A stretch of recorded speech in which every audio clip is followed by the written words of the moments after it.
ফেব্রুয়ারিতে অবাধ ও সুষ্ঠু নির্বাচন নিয়ে উদ্বেগ জানিয়েছেন বিএনপি মহাসচিব মির্জা ফখরুল ইসলাম আলমগীর। তিনি বলেন, সরকার চেষ্টা করলেও তা বিঘ্নিত করার নানা অপচেষ্টা চলছে।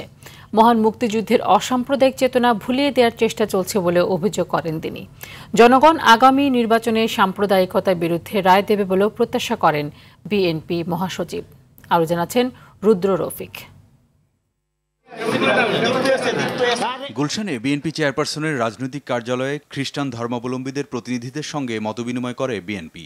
এ সময় খ্রিস্টান নেতারা তাদের নানা সমস্যার কথা তুলে ধরেন। আমরা এই সম্প্রদায়গুলোকে আলাদা করে থাকার সুযোগ সেখানে সৃষ্টি হবে। বিএনপি মহাসচিব মির্জা ফখরুল ইসলাম আলমগীর বলেন, আগামী নির্বাচনে সরকার গঠন করলে সবার আগে ক্ষুদ্র জাতিগোষ্ঠীর সমস্যা সমাধান করবে তার দল।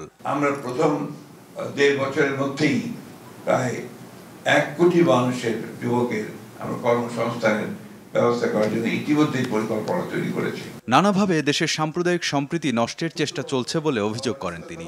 আমরা যে বাংলাদেশের সাম্প্রদায়িক জাতি হিসেবে গড়ে তুলতে চেয়েছিলাম, সেখানে বিভিন্ন রকমের ধর্মীয় দৃষ্টিকোণ থেকে দেখার জন্য আমরা খুব আশা করে আছি যে আগামী নির্বাচনে জনগণ আরেকবার রায় দেবে যে এই বাংলাদেশের মানুষ সত্যিকার অর্থেই তারা অসাম্প্রদায়িক এবং তারা বাংলাদেশি জাতিতে তা বিশ্বাস করেন।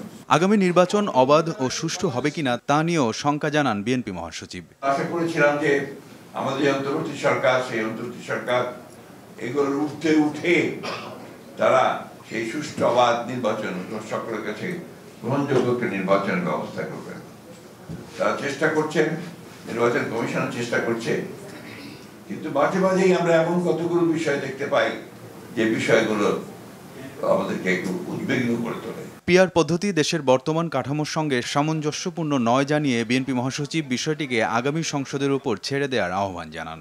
আগামী পার্লামেন্টের প্রতিনিধিরা যদি মনে করে যে তারা তারপর থেকে পিআরে যাবেন। রুদ্র রফিক, RTV, ঢাকা।